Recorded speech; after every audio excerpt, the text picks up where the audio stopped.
মেম সাহেব আপনি দেন, আমাকে দেন, চলেন। মা হাসি, কি রে মা হঠাৎ তুই, কি হয়েছে? দাঁড়িয়ে দিয়েন না, ও বয়া অলক্ষণী মেয়ে, তোর জন্য আমার ছেলে মারা গেছে। কাঁদিস নি মা, আমরা তো আছি। আমরা এতগুলো টাকা খরচা করে বিয়ে দিলাম, আমাদের কপালটাই খারাপ। আবার এই বাড়িতে ফিরে আসলা, কি আর করবা? এবার ভাইয়ের ঘাড়ে বসে বসে খাও। বৌমা তুমি এসব কি বলছো? আমি ঠিকই বলেছি মা, আমাদেরও তো ভবিষ্যৎ আছে, আমরা কাউকে বসে বসে খেতে দিতে পারবো না। তুমি কি এই কথাগুলো আমাকে আর আমার মেয়েকে উদ্দেশ্য বলছো? সেটাই ভাবতে পারেন। ভাবি কথাগুলো বলতে আপনার একটু বিবেকে বাঁধলো না?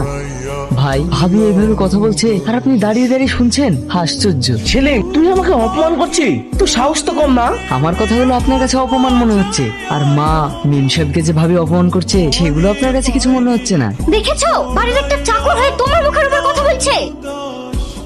ভাই আপনি আমাকে মারলেন, তাতে আমার একটু কষ্ট হয়নি, কিন্তু মাকে মেম সাহেবকে যখন ভাবে অপমান করলো আপনার থেকে বেশি কষ্ট আমার হয়েছে। ছেলে ভুলে যাস না তুই একজন চাকর, আর চাকর হয়ে মালিকের মুখে মুখে তর্ক করিস। তোকে আর বাড়িতে রাখবো না, বেরিয়ে যা বাড়ি থেকে। আপনি যদি আমাকে মারতে মারতে মেরেও ফেলেন তবুও আমি মা আর মেম সাহেবকে ছেড়ে কোথাও যাবো না। কি? টনি ছাড়, অনেক হয়েছে। সেলিম যদি এই বাড়ি থেকে চলে যায় তাহলে আমি এই বাড়ি থেকে চলে যাব। চাকরের জন্য দেখছি দরদ একবারে উঠতে পড়ছে। আপনি এটা কি বলছেন?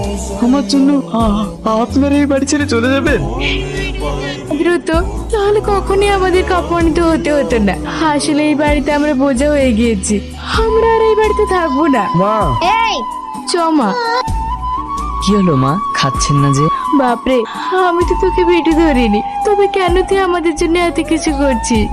আমার নিজের সন্তানও তো আমাদেরকে রাস্তায় ছুড়ে ফেলে দিল। আপনি আমার পেটে ধরেননি বলে কি আমি আপনার সন্তান না? মেম সাহেব দেখুন না মা কেমন কথা বলছে।